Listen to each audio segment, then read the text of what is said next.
Welcome to This Daring Adventure podcast, where we work on bridging the gap between where we are and where we want to be in order to live a bigger and bolder life. In this podcast, we will provide inspiration, tips, and skills you need to make your life the adventure you want it to be.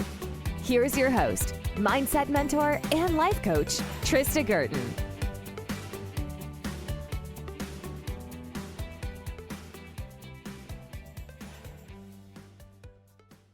Hi, everybody. Welcome back to this Daring Adventure podcast. Today, I have a very special guest. I have not had a guest in a long time, and I thought I would get back into it because there are a lot of really amazing women out there doing work that I thought would be really interesting for all of us to hear and to learn from. So today we have a fellow Canadian, Kelly Sinclair. Welcome, Kelly. Hi, Trista. I'm so honored to be one of your first guests back on the show. I really appreciate you being here.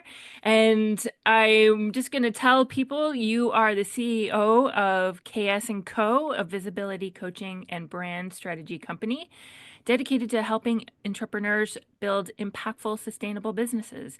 And you also have your own podcast, The Entrepreneur School, helping ambitious women in starting and growing their business, and basically helping entrepreneurs with the tools, the confidence, and the clarity to attract their audience and grow their businesses on their own terms. I like that. That's really important. Why don't you tell us a little bit about yourself and your journey? I think you were in corporate and then you started your own business. Yeah, fill us in. Oh, yes. The journey isn't that always the case? Life is a journey. And where do the puzzle pieces all come together? My professional background is communications and public relations. And I worked for a long time in corporate PR, and I worked in an agency, mostly again with corporate clients. And I was checking all of the boxes in my life. I was married at 23. I was a homeowner. We had a dog, and then we had 2 kids, all by the time I was 30. I had a boss at one time who gave out these joke awards as part of our Christmas party. And he gave me this award for most life events in 1 year. And I was like, yeah, that is me, isn't it? Just goal complete. And I remember being after we had our second daughter, I said to my husband, can we maybe just not do a big thing this year? I would like to just chill out. And pretty much right around that time, my mom got really sick with cancer. And I started to see the pull I was feeling between needing to spend time with her, wanting to spend time with her, and have my kids have a relationship with her. And also, I've already been on this track, right? I'm trying to build my career and do something that is meaningful to me. And that started to be a tension point. And eventually I was like, I need to leave my job. My mom had a seizure and it sent her into the hospital.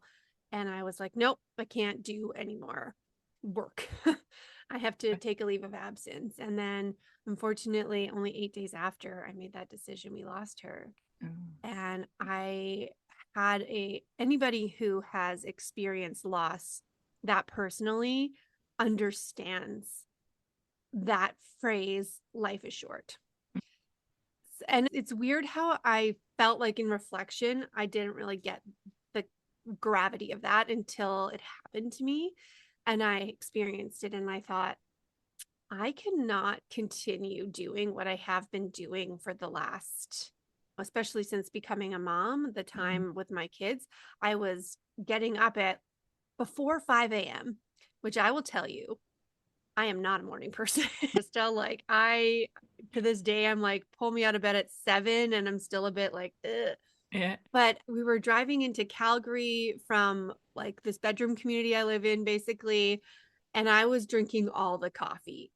I took a thermos to refill my coffee so I could just purely stream caffeine into my system to be at work at 7. My kids were at daycare at 6 a.m. I was picking them up at 5:30, and there was nothing there that said that there was anything wrong with that. For some reason, I was justifying it. I was like, oh yeah, it's hard to have little kids and have a job, but this is what I think is important and all of that kind of stuff. And then my mom died, and I was like, no, this is not important. This is not how I want my life to be. I don't want to be a parent who only sees her kid for 30 minutes a day and has to put them to bed and deal with them during the witching hour. Right. There's no quality time there. Right. So I started thinking about like, how do I want to move forward? I know that it's important for me. Like, I am the kind of woman who wants to have an active brain. Like, I need an outlet for my brain. I need to feel like I am contributing to society in a bigger way. I need to feel my purpose from work that I do. I don't entirely feel a purpose from being a mother. That's a piece of my puzzle. I just knew I was not going to be a stay-at-home mom. Yeah. So I decided to start my own business, and I wanted to work specifically with entrepreneurs because I feel like if an entrepreneur who is passionate about what they do is able to be successful, then the world is going to be a happier place. Like, we're going to see more people doing what they love, and the ripple effect of that is going to be amazing. And that's like my bigger picture mission and what I wanted to contribute to. So I just took my PR experience and communications and marketing, mixed it all up, and started applying that to small businesses. And what it's really come out to is all about visibility. It's all about, how do you get yourself out there? How do you find an audience of people who you can support and serve with what you do? What is the messaging? How do you find them, and where do you find them, and what do you say? So all of that kind of is integrated in what I do now. And I specifically focus on that, like getting yourself out there, Yeah. because that is the first step in the sales cycle. Like, we're like, okay, I want to have a business that's going to make money, but how do I find the people to sell the thing to that I can actually help and serve? We need to build an audience. Those people need to become leads. Then we nurture into sales and clients. But if you don't have an audience to begin with, you don't start there, then none of the rest of it matters. And so that's why I wanted to have this conversation with you today, because I've coached a lot of clients who have expressed an interest. Either they are coaches, or they want to become coaches, or they want to start some sort of their own business, not necessarily anything to do with coaching, or even artists, whomever, that are interested in becoming an entrepreneur or building that business for themselves, but are just completely, I don't want to say terrified, but just completely put off and afraid. There is some fear, right? Let's be honest, about putting themselves out there. And they don't know how to go about it. They imagine that it's like on social media, just making the posts and speaking and all the horrible things that people are going to say to them or whatnot. And so I've met people that just don't do it because of that reason. Yeah. Yes, it's absolutely, it is a hard thing to do. I'm not going to sugarcoat that, but it's also the necessity. Everything in life is hard, and staying healthy is hard, and having a salad instead of a burger is hard sometimes. And actually going to bed on time is hard, and choose your hard, right? Right. And so I always remind myself, anytime I feel this is going to be a challenging thing that I'm about to do, what is the why behind it, right? If the bigger picture purpose and the why of your life is clear, then figuring out the steps to get there, you're always going to be able to convince yourself to do it. If you care enough about the end game, that bigger picture that you're contributing to, then you will take those actions. And when it comes to specifically visibility and talking about how to get your business out there, or your passion in whatever way that looks like, absolutely. All of those little gremlins are coming up in your head. What if I sound too salesy? What if I'm too much? Or people don't like me? Or somebody says something negative? Like, what if?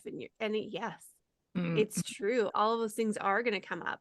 And there's a thing about confidence. I one time heard, actually, first, before I go there, I'm going to say, this is a phrase that I heard. And it was, if you don't have imposter syndrome, you're not trying anything new. So therefore, it's actually a requirement for you to have imposter syndrome in order to grow in any way. Of course, the first time you climb a mountain, you might be like scared and nervous, but then the next time, I even find that sometimes, like driving down a road I've never been down, I'm feeling a little anxious about how many curves are in this road, or the deer going to jump out at me. And then when you've driven the road enough, you just feel more confident about it. And confidence is something that is built over time, and it comes from your belief in your ability to figure things out. Confidence is not the initiator. Confidence is actually the result. Like you have to take an action to be confident. You can't wait for confidence in order for you to take an action. And so when I think about visibility as being like a very core first step in how you grow and how you create the business that you're trying to create and like to build out your passion, it's really about action taking and momentum.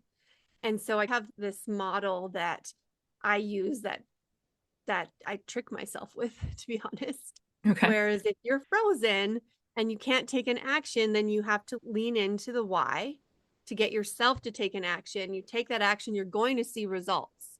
Okay. And so those results aren't necessarily, oh my gosh, I got on that podcast or I got that client or whatever tangible thing. Sometimes it's, oh, I learned that didn't work. And that's also really helpful and really beneficial to you. So whatever the result is, it helps you create momentum. It's like that snowball effect where you can connect the dots to every single thing that you've ever done and the outcome that's happened as a result of it.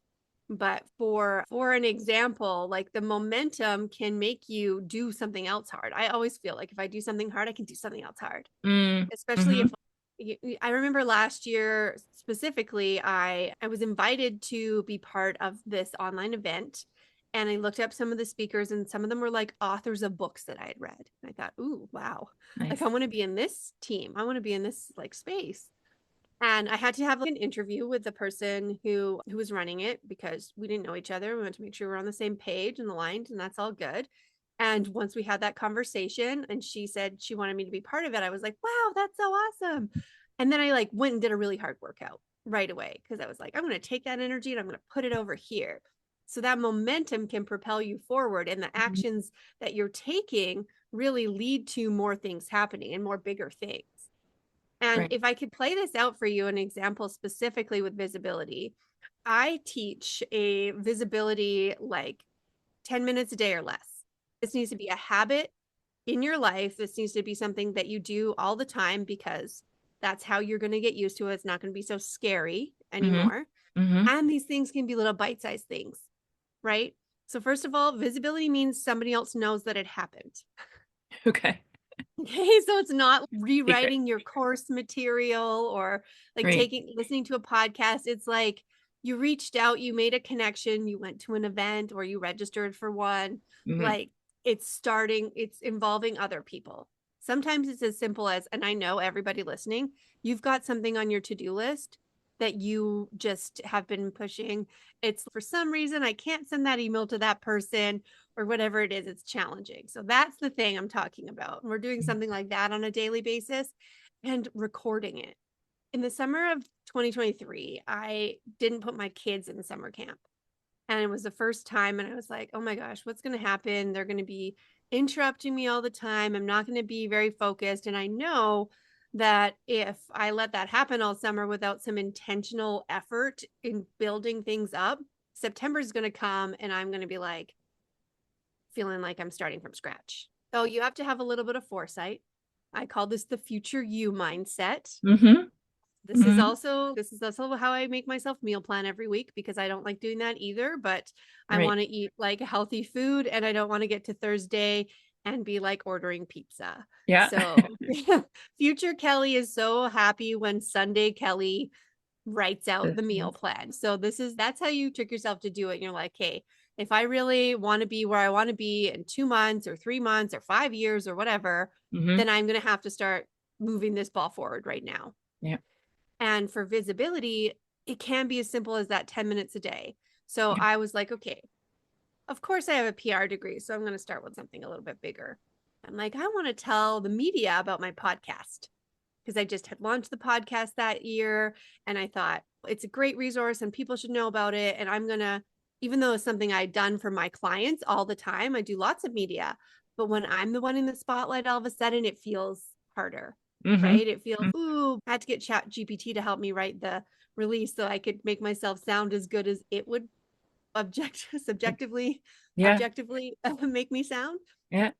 And so I got I put the media release out there. That was part of my challenge to myself, that I was going to do something every day. And it started with this media release, and I got amazing coverage, like radio, interviews, 2 online articles. I was on the front page of our physical newspaper here Nice. in Cochrane. And it was like, wow, okay. So that was a big deal.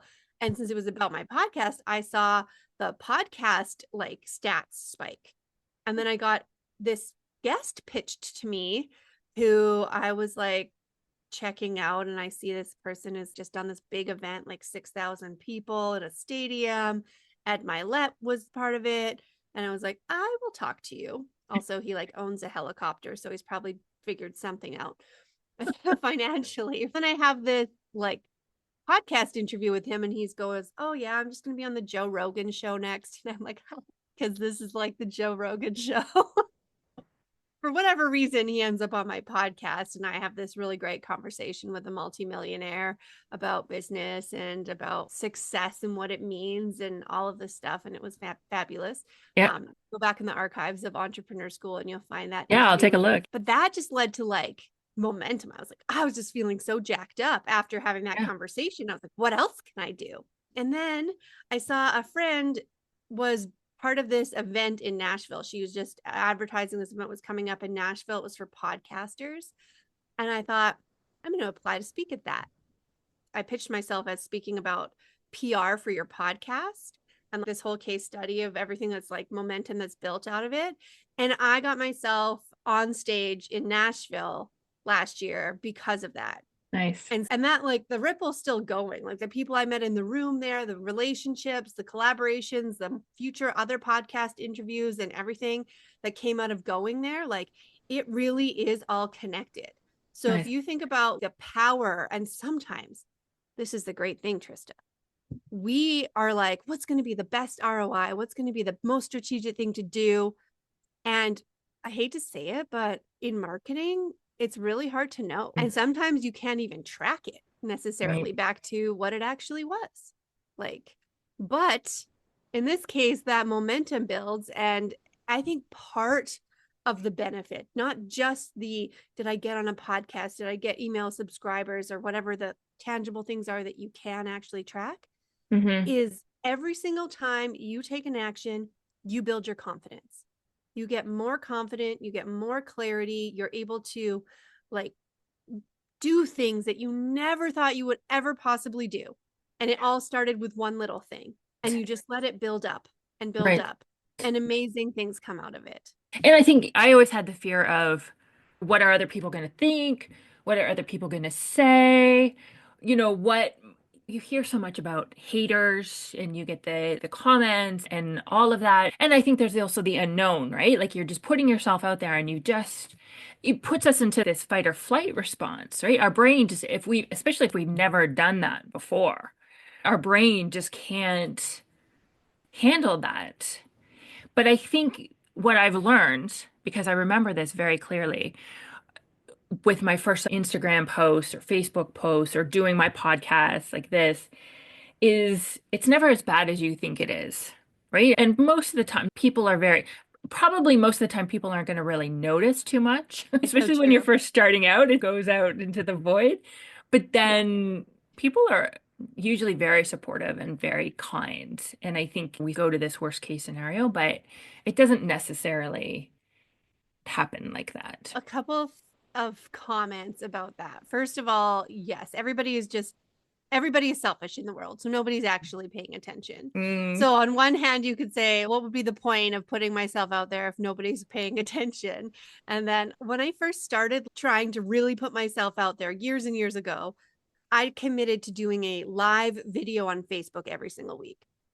And I did it for 2 years. Wow. I made 100 live videos. Wow. And did I ever have more than 7 people show up to one of those videos? No. It was not about going viral. It was not about even growth. It was about clarity, confidence, practice, taking action, committing to myself, following through on that commitment to myself. All of those things were so valuable, if not more valuable than the outcome of actually doing the video.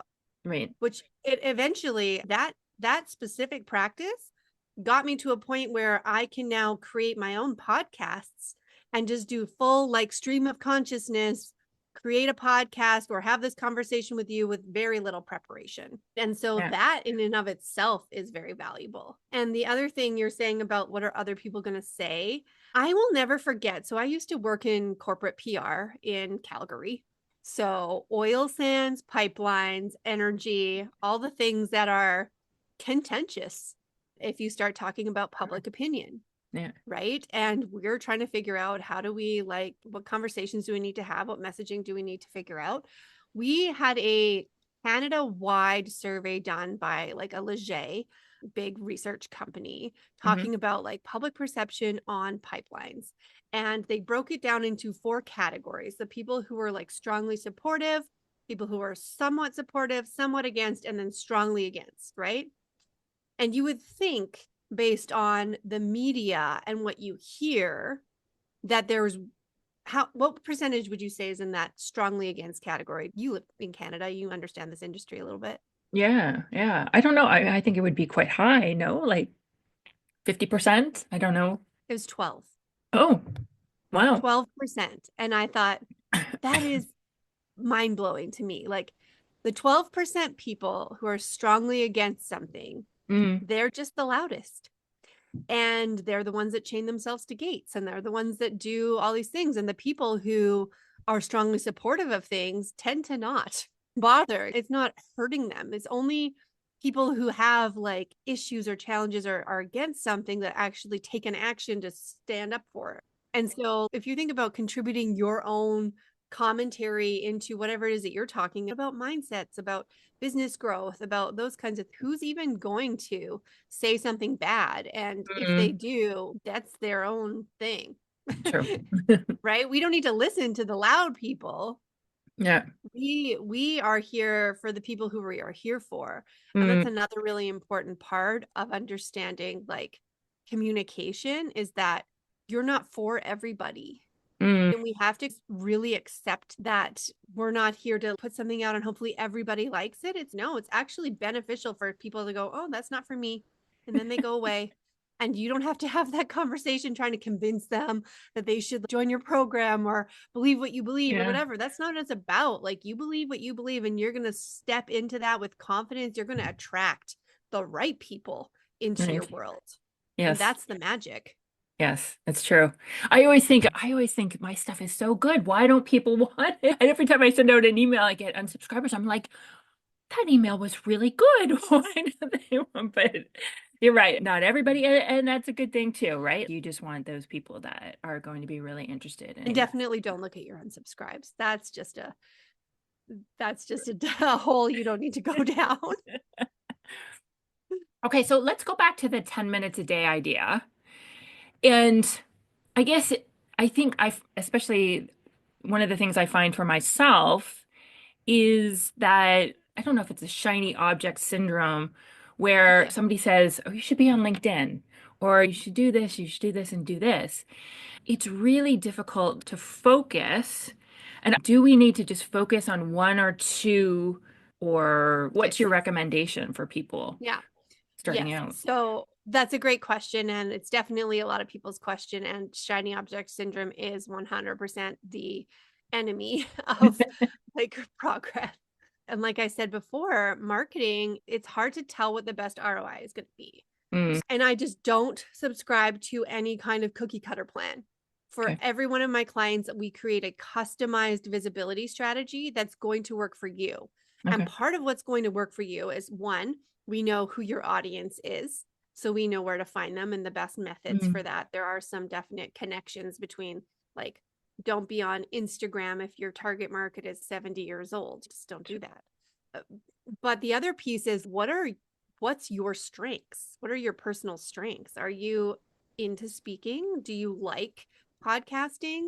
Do you like networking? Are you so introverted that you would throw up if I made you go to a room? I'm not going to send you a plan that says you need to go like to 35 networking events a year if that is just not where you vibe. So the best plan is the one that you will actually follow. And that's the only way that it's going to be successful. Right. So as far as what are the tactics, that is the issue. is, should I be on Instagram? Should I, now there's a new thing, or now there's threads, or now I should be on podcasts. And I get about 15 emails a day from people telling me that I need to fix my YouTube SEO. And I'm like, that is just not what I'm doing right now. And Yeah. you need to Yeah. kind of put your own blinders on Yeah. and move forward with a couple of things that you can actually be consistent with. Okay. And then track the results. So for me, it's in person. Anything in person is going to get me 10x Really? movement than anything else. I don't know what that is about me, maybe my energy, like something extra is happening when you're in the room with people, Okay. for sure, because it's all about relationship building, and relationships can progress so much better, so much quicker when you can feel that chemistry between people, right? That is I think a huge thing. The biggest, most impactful thing I did in the last 2 years for visibility was attend an event in the audience. I wasn't even on the stage. As I was in the audience, I met the person who was on the stage. And now it's been 3 months and we are actually going into a business partnership together. Nice. And did I think that was going to happen that day? Definitely not.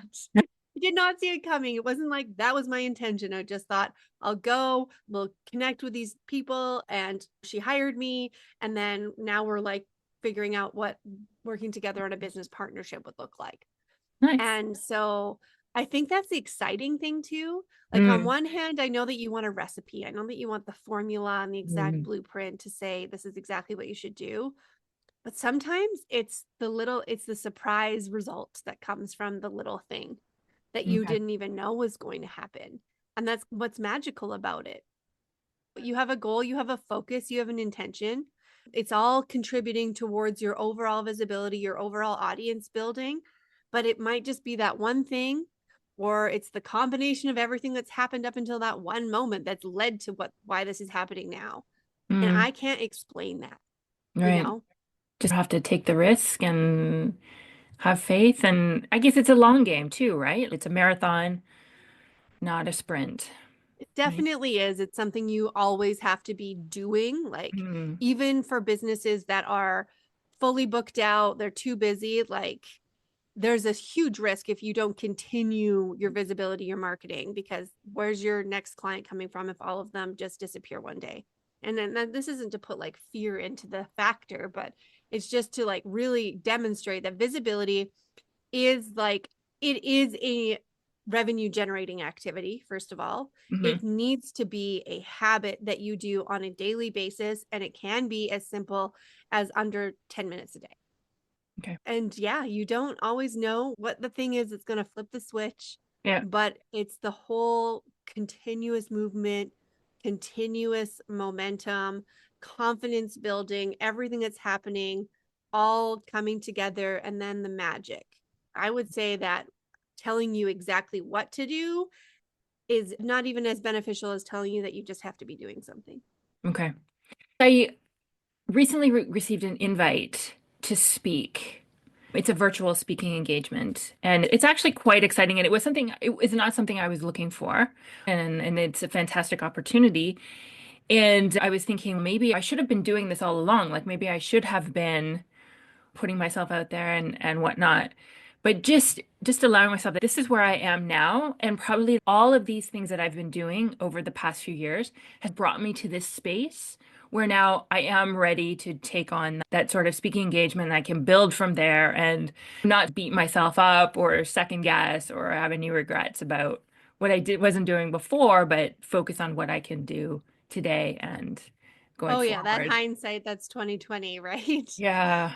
Yeah, Yeah. but that's true as well, because that one of the outcomes of intentional visibility on a consistent basis is that you eventually flip from having to do all the outreach and putting yourself out there to now just receiving invitations. Yeah.